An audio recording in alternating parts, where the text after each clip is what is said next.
Hi, in this little short I want to introduce you to our new button maker tools. These are hand turned, including the spike. On both of them they will actually be the longer spike.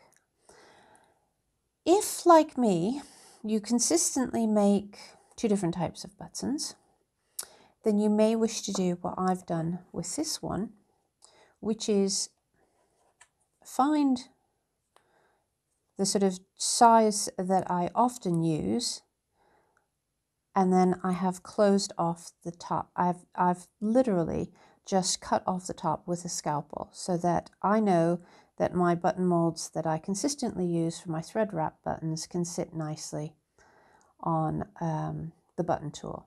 This small tool also fits into the tool tin that we have, our Button Maker's Third Hand and Tool Tin. So that's why I've trimmed that one down.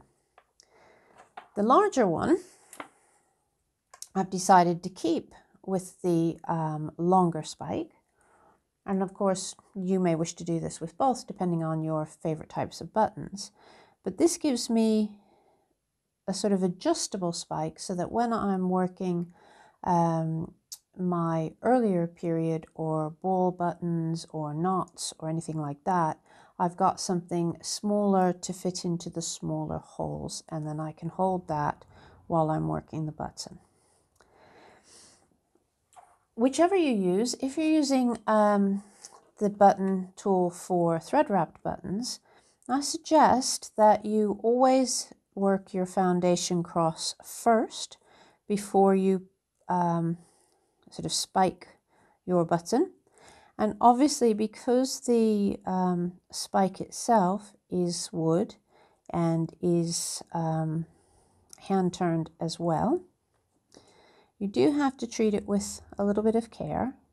So here I've just done a quick foundation cross, and I'm going to do a few beginning wraps of a death's head just to get started. I do have a full video on the death's head button if you'd like to watch that. But this basically, these tools are designed to act with thread wrapped buttons as that stick that you place in to the hole of the button mold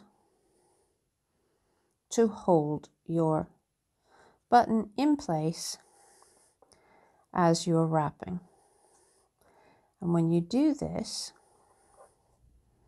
what happens is your thread holds and catches along the back. I don't know if you can see just the beginning steps of that.